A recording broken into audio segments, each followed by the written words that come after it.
Teman-teman, pernah dengar nama Lasem, sebuah kota kecil di pesisir utara Jawa Tengah? Kalau kalian lewat jalur Pantura, mungkin kota ini cuma sekadar dilewati. Tapi di balik kesederhanaannya, Lasem menyimpan sebuah kisah yang luar biasa. Sebuah kisah tentang cinta, pengorbanan, dan akulturasi yang umurnya sudah ratusan tahun. Ini bukan cerita fiksi.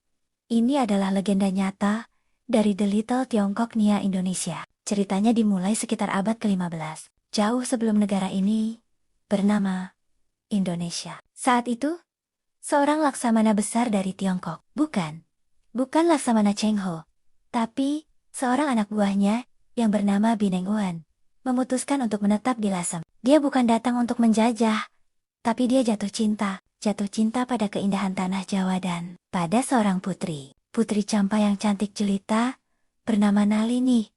Bukan cinta biasa teman-teman, ini adalah cinta yang melintasi batas samudra, budaya, dan kepercayaan. Bineng Un, seorang Tionghoa, dan Nalini, seorang putri berdarah Kampa Jawa yang memeluk Islam. Kalian bisa bayangkan nggak betapa rumitnya hubungan mereka di zaman itu? Tapi, cinta mereka begitu kuat. Mereka menikah dan membangun sebuah keluarga, meletakkan fondasi pertama dari komunitas Tionghoa Jawa di Lasem. Dari sinilah keajaiban Lasem dimulai. Pernikahan mereka bukan cuma penyatuan dua insan, tapi juga penyatuan dua budaya. Bineng Un dan keturunannya tidak hidup eksklusif. Mereka membaur, belajar bahasa Jawa, mengadopsi tradisi lokal, sambil tetap mempertahankan warisan leluhur mereka dari Tiongkok. Lihatlah arsitektur rame-rama kuno di Lasem. Atapnya melengkung khas Tiongkok, tapi di pintunya ada ukiran-ukiran khas Jawa. Coba dengarkan cara mereka berbicara.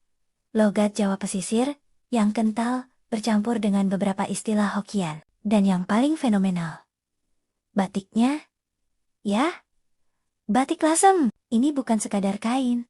Ini adalah kanvas sejarah. Di atas selembar kain, kita bisa melihat naga dari mitologi Tiongkok menari bersama motif kembang sekar jagad khas Jawa. Warna merah getih, pitik, atau darah ayam yang jadi ciri khasnya, melambangkan keberanian dan kebahagiaan Tionghoa, berpadu harmonis dengan warna sogan coklat yang kalem, filosofi Jawa. Setiap goresan cantiknya seolah berbisik, kami berbeda, tapi kami satu. Tapi, teman-teman, kisah ini gak selamanya mulus. Sejarah mencatat, ada masa-masa kelam. Peristiwa geger pecinan di Batavia, tahun 1740, berimbas sampai ke Lasem. Ada ketegangan, ada konflik.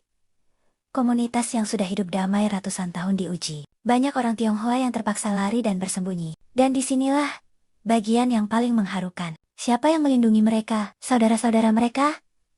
Orang-orang Jawa Lasem. Para kiai dan penduduk desa membuka pintu rumah mereka, menyembunyikan tetongga-tetongga Tionghoa mereka dari kejaran bahaya. Mereka mempertaruhkan nyawa demi sebuah ikatan yang sudah terjalin jauh sebelum negara ini ada. Mereka tidak melihat etnis.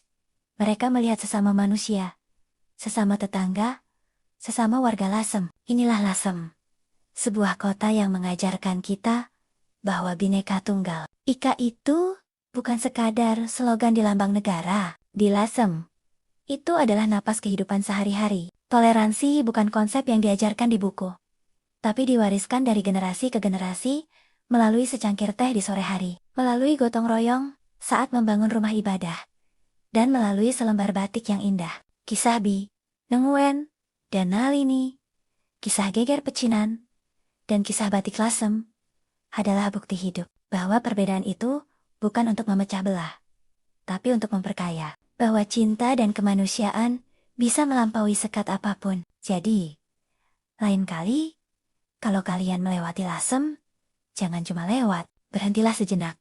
Rasakan auranya. Lihatlah rumah-rumah tuanya. Sapa warganya. Karena di setiap sudut kota kecil itu, tersimpan sebuah pelajaran besar untuk kita semua. Untuk Indonesia. Sebuah pelajaran tentang bagaimana cara menjadi manusia.